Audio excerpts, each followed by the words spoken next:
Welcome to VGrillers, the podcast for backyard grillers and entertainers everywhere. I'm your host, George, founder and CEO of VGAS, the vertical grill accessory storage system, and I'm here with Jay and Eric to talk all things backyard barbecue. This is the place to get tricks, techniques, and tools to help you cook with confidence. Join us for practical conversations and maybe a few laughs along the way. So why VGrillers? So I've been on the VGAS journey for 2 or 3 years now, and I've met a lot of really cool people, influencers, other backyard barbecuers, product folks, and two of the most interesting I've run into are Jay and Eric. Jay? Hey, George, I was delighted to meet you. I'm tickled pink to be here on this first episode. Look forward to learning more about you, Mr. Flavorsmith. What's going on? I am thrilled to be here as well, gentlemen. It's very exciting. I love to talk barbecue, all things barbecue. And yeah, this is going to be a fun little journey for sure. Yeah, it's going to be a blast. So guys, I'm going to take you through our standard set of opening questions a little bit later. But for now, tell everybody how we met. Jay? So if I remember correctly, we actually met at a birthday dinner for a mutual friend of ours. They knew my background, which is sort of in all things related to appliances, indoors and outdoors. And they said, hey, you two guys need to meet. We did. And then you tricked me into getting into the business and helping you out. I like it. Eric? Yeah. All right. So I came at it a little bit different, right? So I have had a backyard cooking channel I just celebrated 2 years last month in March. Congratulations. Thank you so much. It's been a lot of fun. And along the way, I have acquired a ton of accessories for my Weber kettles, Kamados, a little bit of everything that I have. I've got gas grillers and pellets and all sorts of different stuff. And I have a huge mess of just a bunch of really hard to organize things. And I found the VGAS unit online and I was like, wow, what is this? I have got to get me one of this because it is something that solves an issue. I reached out to your team at some point, not sure who it was, and eventually got some real quick responses of like, hey, yeah, let's talk. And here we are. That's probably about, what are we at now? We're month 4 into it. So that was probably about 6 months ago. Yeah, it's been a bit. Just thrilled to have both of you guys on board, by the way. Yeah. Listen, everybody in their personal lives has got a ton of things going on. Talk about what big projects you have. Mr. Flavorsmith, what you got? Oh man, tons of stuff. So yeah. So I like said, I just celebrated my 2nd birthday as Mr. Flavorsmith, and we're just getting into grilling season right now. So I'm growing the brand, exploring all sorts of different cooking methods and equipment. I do a ton of product reviews and try to incorporate cooking in with that, very long format stuff. So I have a lot of brands reaching out to me all the time, wanting me to do product reviews. And so my production list is just stacking up real heavily right now. And that's going to get me through peak season, which peaks out about June and July. It'll die off in about August. And so I'm just trying to stay in my backyard as busy as I can. Every single time I'm able to produce something, I'm doing it right now, and still being a dad of 2 young boys and a husband at the same time. So pretty busy schedule, but I wanted to take this on for sure. And it's very exciting, and it's just fun to talk barbecue. I mean, you can't do anything better besides us all being together and barbecuing at the same time and talking barbecue. So this is the best. This is the best we can get. And you're also doing something really cool with your son. Yes. So I've brought on my oldest of 9 years old. We're calling him Junior Flavorsmith. And right now he has also known as the Kamado Kid, because he is going to specialize in Kamado cooking.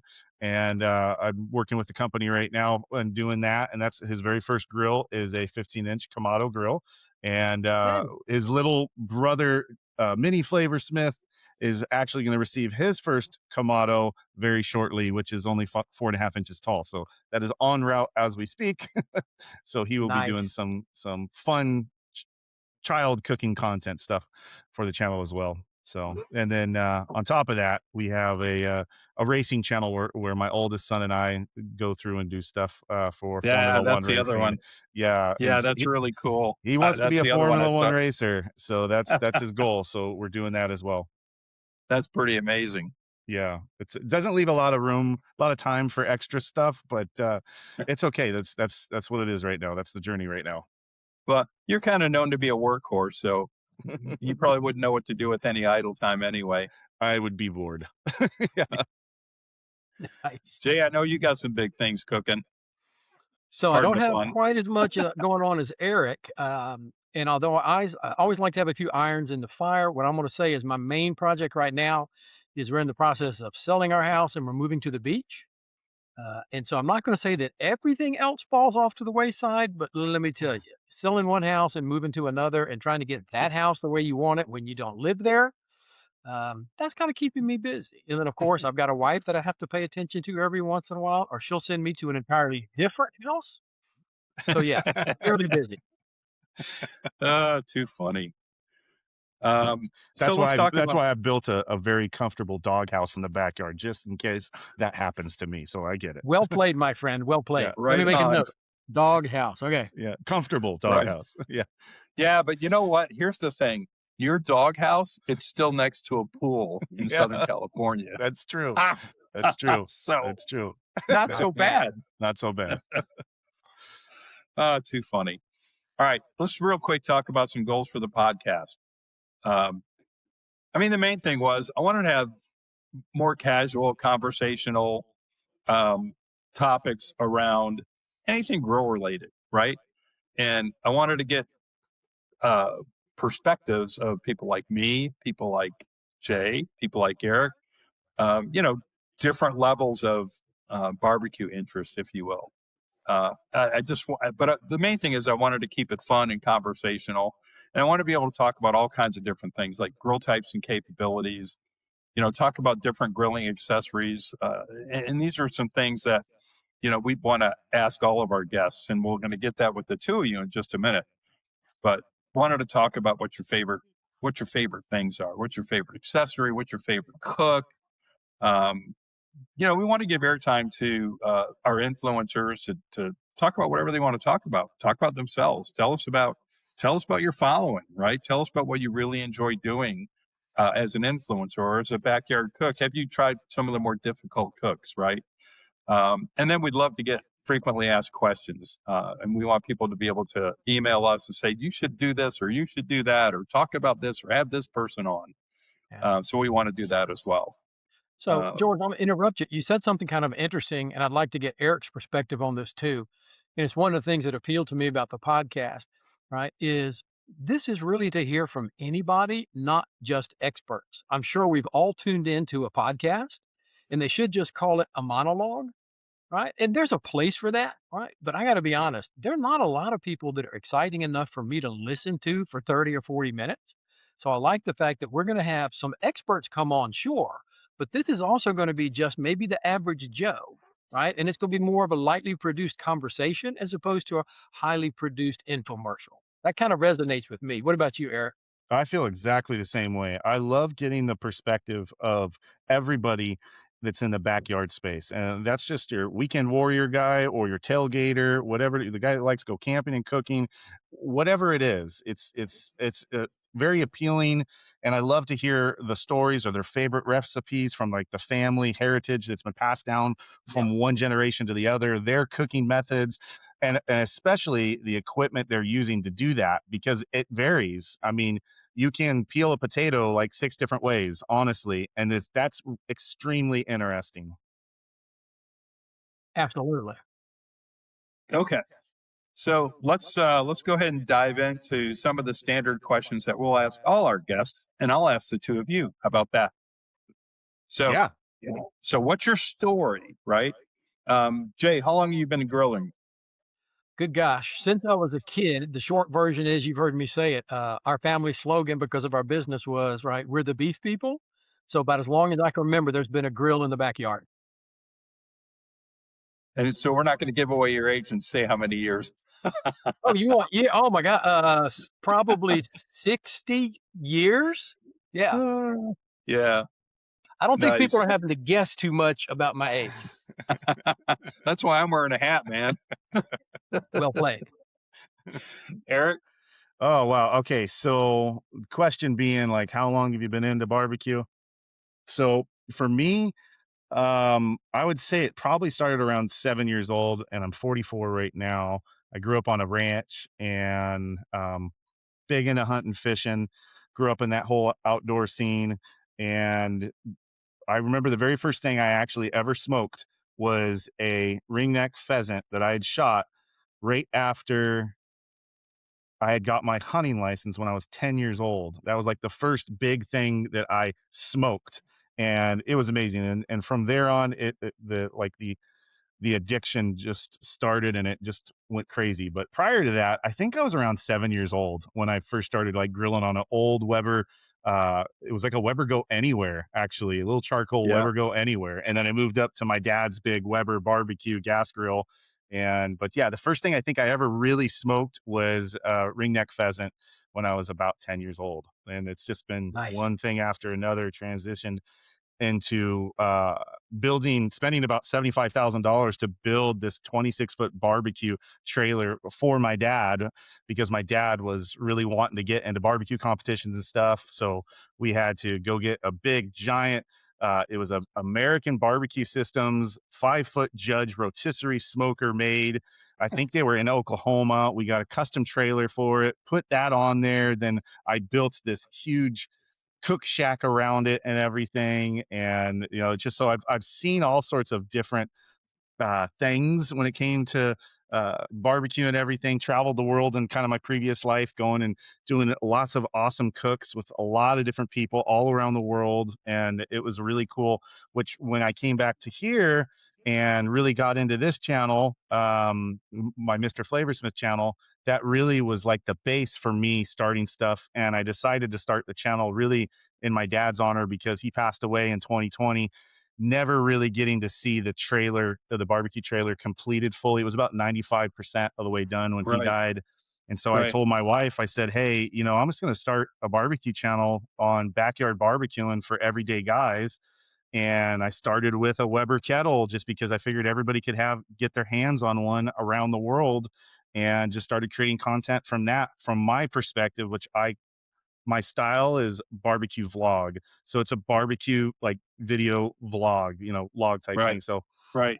and it's long content, but Yeah. it's just, I like to really get into all the details. I'm a very detail oriented person. So I like sharing my experience from my perspective, and it's been a blast. And so I'm just going to continue to do that until hopefully retirement, which is probably about 105. So, Well, Nice. unlike you guys, I don't think I started grilling until I was in my late 20s, early 30s. And my first grill was a gas Weber. It was a nice gas Weber. Um, my wife at the time, who we bought a house, and I decided I'm going to get me a grill. I want to start grilling, and so I got a gas Weber, and it was a very nice grill. But it wasn't until I started flying and I got a hanger, and we decided to have a man cave thing out at the airport, that I started I bought a Weber kettle. I bought a plain old Weber kettle, and I would grill burgers and dogs out there. And all my other pilot buddies would, my hangar was Social Central. They'd all come around, have the a place to refrigerator, be. grill, Yeah. and yeah, we had it rocking. But so you already talked about when you first became an influencer. That's something we want to ask. I'm just curious. I'm interested in that with our influencers. When did you get started and why? Right? And you talked about that. But and I know, Eric, I know you got 9 grills in your backyard. There's a lot. Yeah. Yeah. I try to kind of, as I get one in, I try to get rid of one because it turns into a huge barbecue train. So, yeah. So technically, I have 2 that I use at the moment. Both of them are Kamado style grills. I've got a Kamado Joe, Big Joe, and I got one of the older Vision grills that I'm going to replace with another updated ceramic. Jay, what are you cooking with right now? Hey, I'm a Napoleon gas grill guy. Love the product and love the convenience of gas. I'm sure we'll have multiple episodes where we're talking about gas versus others, but big Yeah, endorsement for Napoleon. Get yeah. it? They make great stuff. It's a good product for sure. Yeah. Yeah. Well, so with our interest in VGas, we're always thinking about accessories and stuff. And I always think about, I wonder what people's favorite accessories are, because there's so many out there, right? There's so many different kinds of cooks you can do with different kinds of accessories. But Eric, what's your favorite accessory? Okay, so favorite accessory, it's a big one because I cook on so many different systems, but I would say right now, and this might change as of this weekend, but right now it seems kind of weird on my Weber 22-inch kettle. It is actually a rotisserie pizza ring combo. And the reason why I like this, it's not for the rotisserie feature, it's not for the pizza feature, but it allows me to extend my cooking grate away from the heat source. So I am able to have more safe, burn free, hot spot free working area on the 22-inch grill grate that's up top there. Or actually, I think it's like 21 Nice. something. So it's actually just I use it as an extension ring. That has been historically my favorite thing. I think I'm known for that on my channel around the world. I set it up kind of a unique way.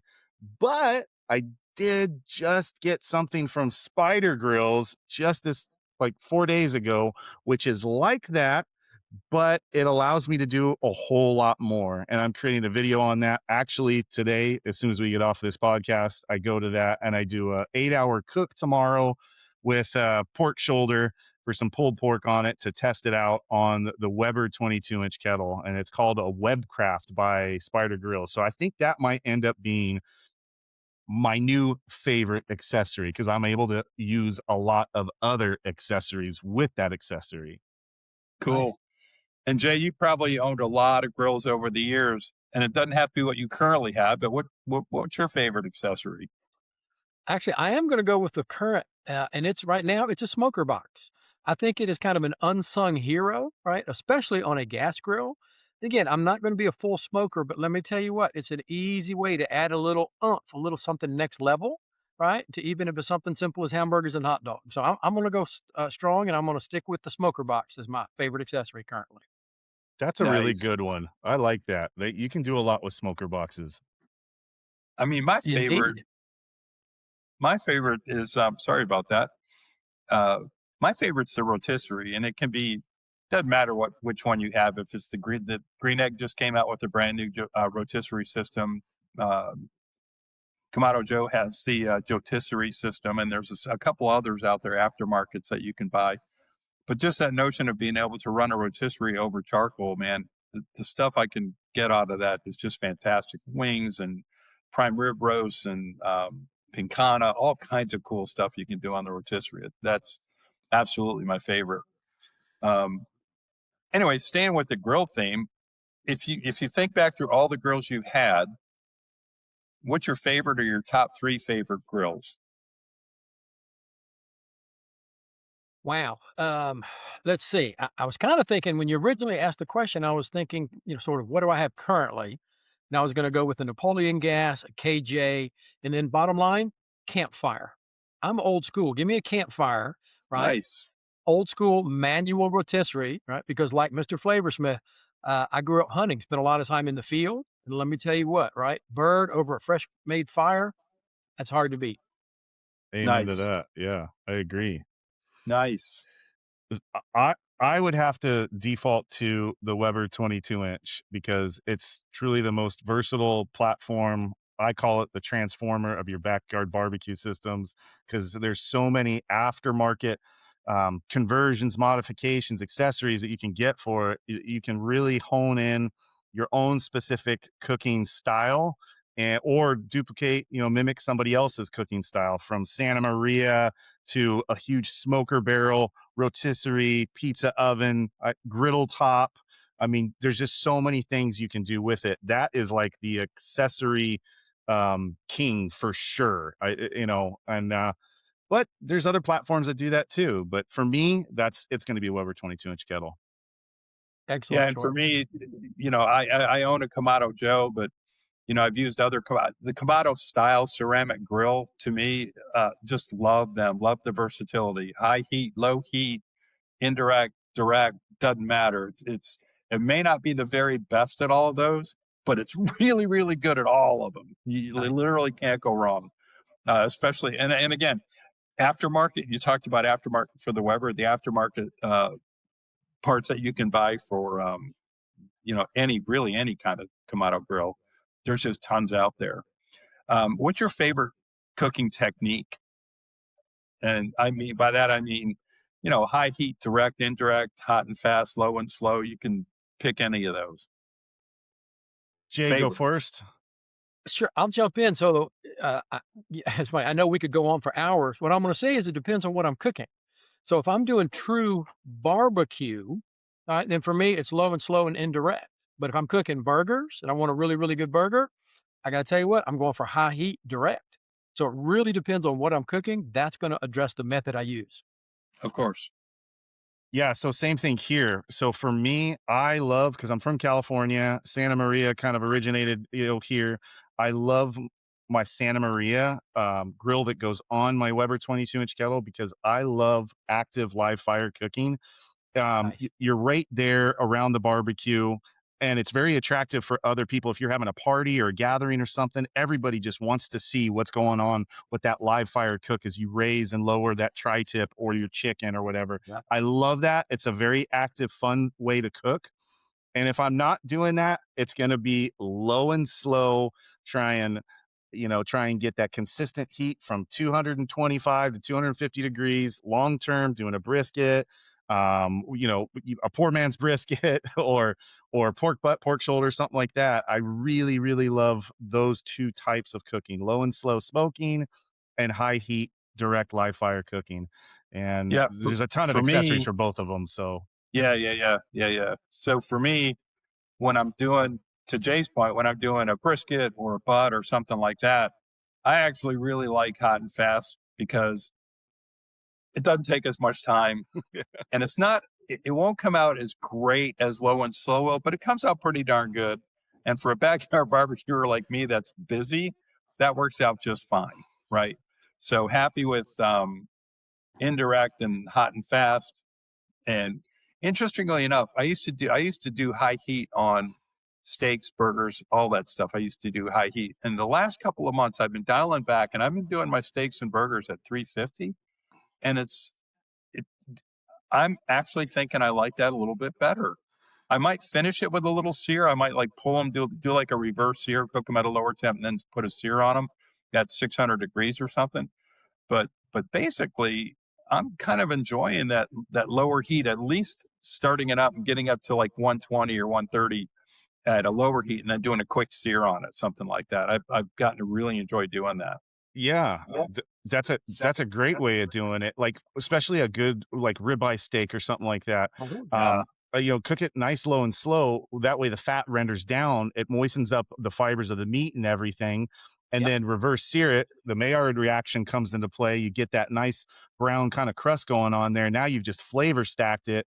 And for me, I probe it. Like I'll probe it with a wireless probe and get it to like 118 degrees Fahrenheit. And once I'm at 118, then I throw it right over, do the coals or a real active fire. And I do a reverse sear, watching that thermometer, that internal temperature get to right about 131, 134. And then I usually pull it. I like my steaks right to sit around 137 degrees Fahrenheit.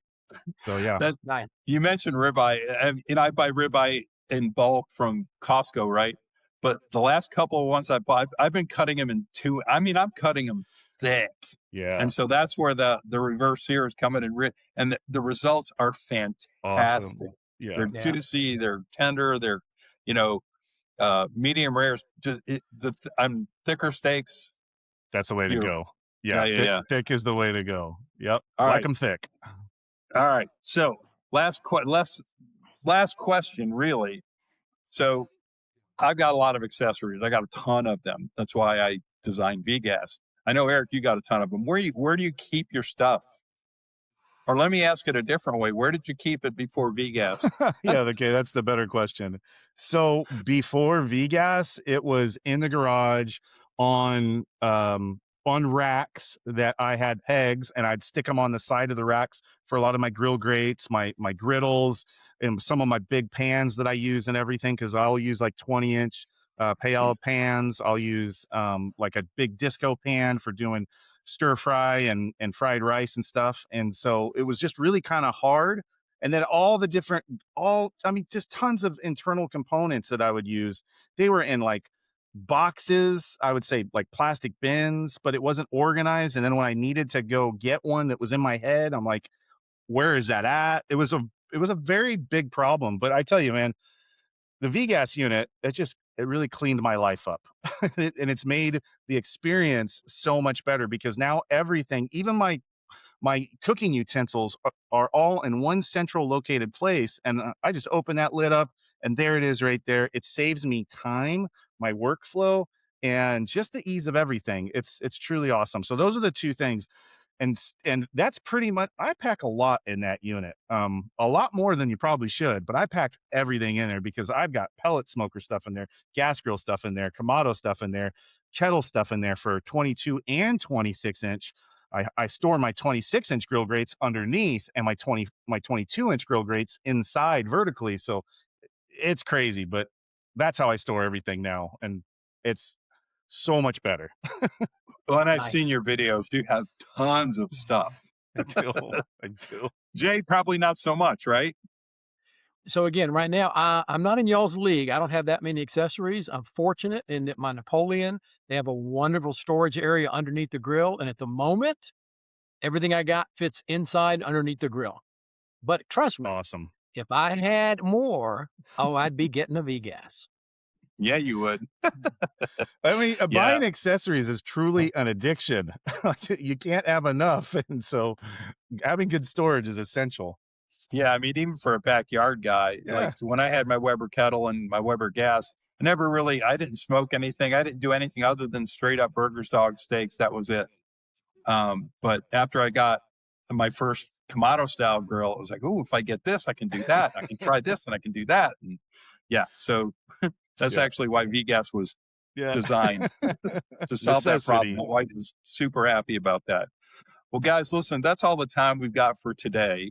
I hope everybody can join us in a couple of weeks, and we are going to talk about grill types and capabilities. We'll take a little bit of a deep dive, talk about advantages and disadvantages.